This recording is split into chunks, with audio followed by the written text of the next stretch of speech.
आप मुझे नज़र मत लगाइएगा। अभी रश्मि की शादी को कुछ ही हफ्ते हुए थे और उसने पूरे घर को अच्छे से संभाल लिया था। बहू तू ये बाहर के कमरे और बालकनी का झाड़ू पोंछा रहने दे, मैं लगा लूँगी। रश्मि जैसे ही पूरे घर की साफ सफाई करके बाहर के कमरे में आई, उसकी सास ममता जी ने उसे टोका। अरे मम्मी जी, आप क्यों करेंगी, मैं कर लेती हूँ ना। बस यही कमरा और बालकनी तो बचे हैं।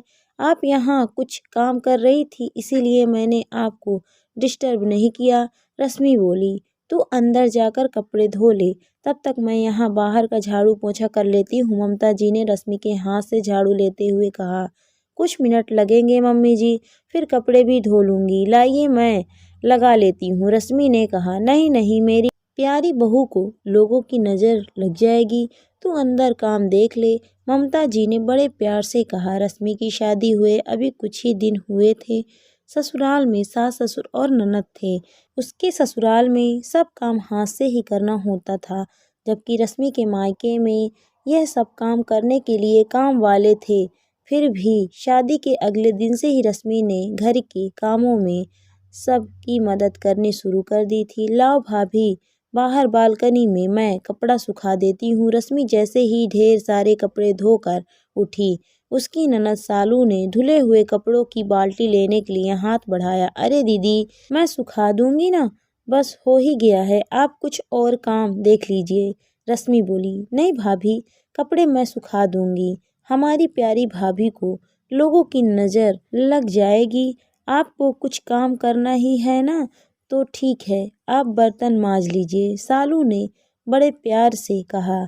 अरे दीदी, ऐसे किसी की कोई नज़र लगती है क्या, एक एक काम तो पूरा कर लूं। लाइए मैं सुखा देती हूँ। रश्मि ने आग्रह किया। भाभी आप नई नई हो ना, इसीलिए यहाँ के लोगों को नहीं जानती, सब बहुत जलते हैं, कहीं आपको नज़र लगा दी तो। और आपके पास कहाँ काम की कोई कमी है, शालू हंसते हुए बोली। पर दीदी, अपने पड़ोस में तो सब अपने ही रिश्तेदार रहते हैं ना, रश्मि ने आश्चर्य से कहा। बहू, कहने को तो वो रिश्तेदार हैं, पर सब एक से बढ़कर एक ईर्ष्यालु हैं, तुम भी धीरे धीरे समझ जाओगी, ममता जी ने कहा।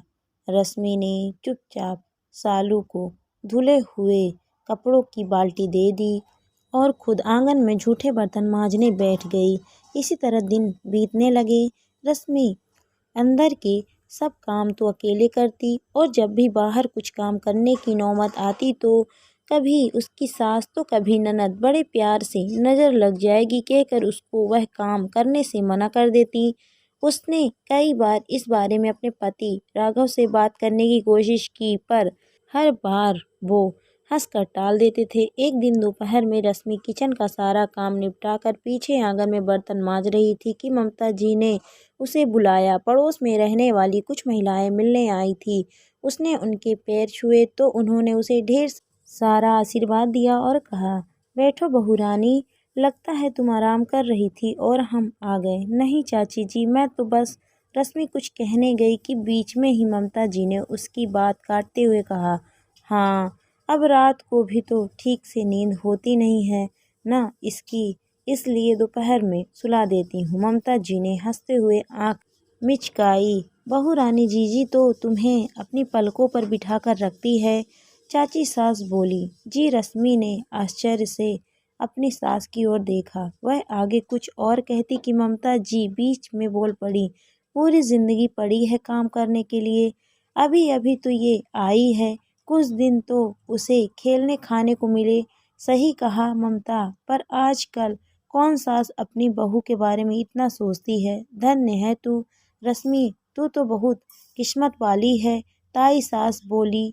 मैं तो हमेशा ही इसको बोलती हूँ कि यही दिन है आराम करने के, फिर तो एक बार घर गृहस्थी में लग जाएगी तो कहाँ का आराम। अभी तो वैसे भी मेरे साथ सालू पूरा काम संभाल लेती ही है, ममता जी मुस्कुराते हुए बोली। यह सुनते ही रश्मि स्तब्ध रह गई। वह कुछ कहती इससे पहले ही ममता जी फिर बोल उठी। जा अच्छा बेटा, जा अपने हाथ से बढ़िया सी चाय बना ला, सबको अच्छा लगे कि बहू ने खुद उनके लिए चाय बनाई। देख चाक पत्ती शक्कर के डिब्बे वहीं रखे हैं। सालू जब भाभी की मदद कर दे। ममता जी ने ऐसा दिखाया जैसे रश्मि को किचन के बारे में कुछ पता ही नहीं है। रश्मि को आघात लगा पर वह किसी से कहती भी क्या। वह चुपचाप किचन में चाय बनाने चली गई। तभी उसको आवाज़ सुनाई दी, जीजी बहू को अभी से इतना सिर पर चढ़ाकर मत रखो, बाद में आपको ही तकलीफ होगी। यह आजकल की लड़कियां अपने मन से तो कोई काम करेंगी ही नहीं। नहीं छोटी, हम बहू का ध्यान रखेंगे तो वो भी हमारा आदर करेगी, ताई जी ने समझाया। पर भाभी जी, मैं तो रोज ही देखती हूँ कि बहू के आने के बाद भी झाड़ू पोंछा जीजी ही करती हैं। यहाँ तक कि कपड़े सुखाने का छोटा सा काम भी वह महारानी नहीं करती।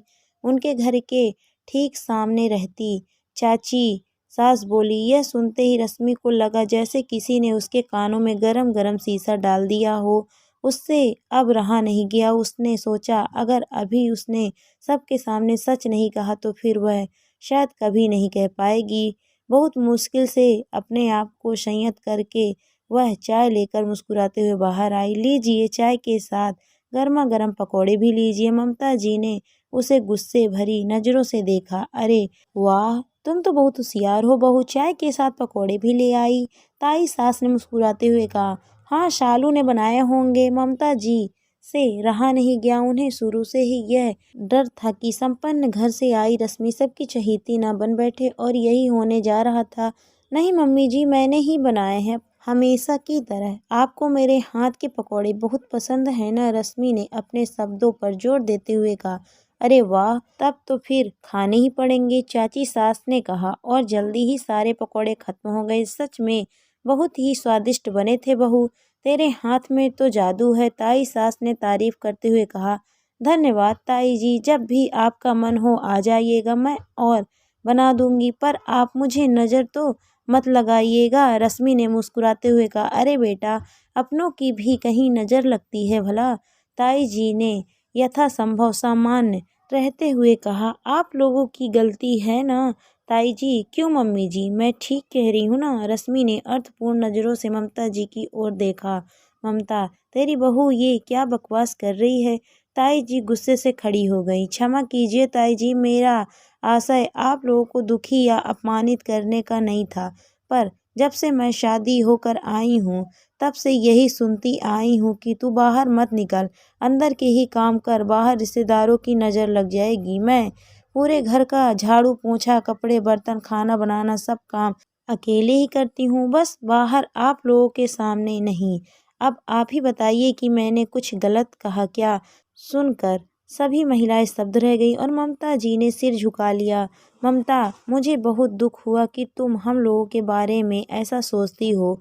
अपने रिश्तेदारों के प्रति बहू के मन में गलत भावना भरोगी तो वह किसी से कैसे संबंध निभा पाएगी। दुखी स्वर में ताई जी ने कहा, देख ममता, मैंने हमेशा तुझे अपनी छोटी बहन माना है, इसीलिए तुझे यह सब समझा भी रही हूँ। बहू तो बेटी के समान होती है, उसके साथ शुरू से ही जैसा व्यवहार करोगी वैसा व्यवहार उससे भी पाओगी। ताई जी बोली, मुझे माफ़ कर दीजिए भाभी जी। ममता जी रुआसी हो गई।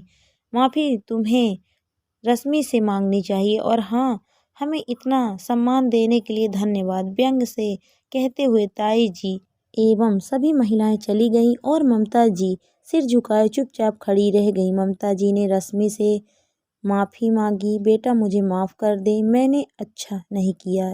रश्मि ने सास को गले लगा लिया।